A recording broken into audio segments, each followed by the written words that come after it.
pendek yang bernama Pahlawan Tanpa Nama. Ini adalah Mak Kilau. Mak Kilau adalah seorang yang mahir dalam mengaji. Beliau juga mahir bersilat dan menggunakan senjata seperti keris. Beliau mendapat bakat ini daripada ayahnya, iaitu Tok Gajah. Mak Kilau telah berkahwin dengan seorang gadis yang bernama Yang Cik dan mendapat 3 orang anak. Pada tahun 1888, British menyerang tanah Melayu. Tetapi Mak Kilau tidak perasan. Seorang polis British telah membunuh para sahabat beliau, iaitu Tek Ibrahim. Mak Kilau mahu membalas dendam. Makin lama, ramai orang di tanah Melayu dibunuh.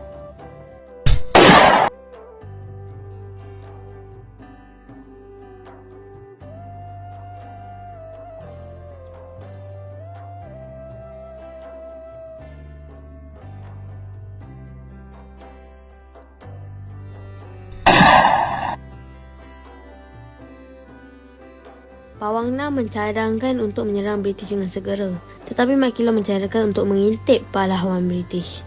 Akhirnya mereka bersetuju dengan cadangan Mak Kilau. Mak Kilau menghantar Pawang Nam untuk mengintip para British. Apa yang susah? Saya suruh kamu semua untuk membunuh ketua tanah Melayu yang bernama Mak Kilau. Saya mahu kamu semua bergerak sekarang. Baik, Tuan. Namun begitu, Pawang Nam menyegera memberitahu kepada Mak Kilau. Perhatian, kita akan menyerang British kerana kita tidak mahu terteksa lagi. Kita akan mula berlatih pada keesokan hari. Saya mahu semua askar atau pendekar tanah Melayu hadir esok.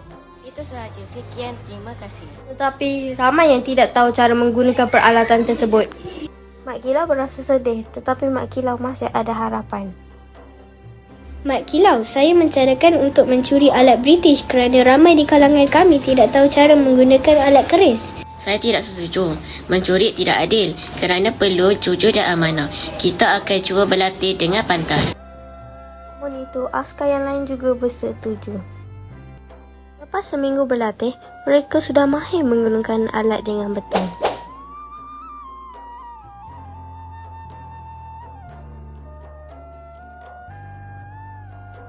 Akhirnya, mereka mula berperang.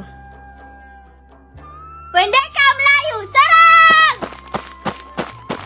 Askar British, perang!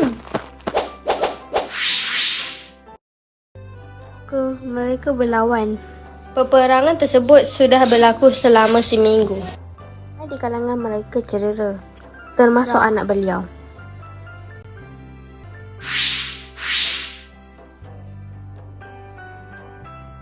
Mak Kilau berjaya membunuh ketua British yang bernama Captain Shears. Perhatian kepada tanah Melayu. Kita perlu ingat, kami menang bukan kerana kekuatan kami, tetapi kerana kekuasaan kuasa Allah SWT. Beliau berasa tidak sedap hati tentang sesuatu. Mat, apa yang kamu fikirkan?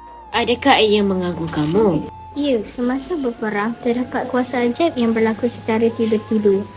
Ia sangat kuat, tetapi saya tidak pasti adakah ia hidup atau tidak. Jika kamu mahu, kamu cuba tanya mak kamu. Mak Kilau menceritakan situasi yang berlaku. Kamu tidak perlu risau, Mat. Kamu terdapat kuasa itu dari kecil lagi. Sama seperti bapa kamu. Mengapa ibu tidak memberitahu saya sejak saya kecil? Kerana kamu seorang budak nakal dahulu. Kamu akan berlari jika kamu tahu. Selepas itu, Mak Kilau berasa bangga dan mengajak anaknya supaya generasi seterusnya akan berterusan.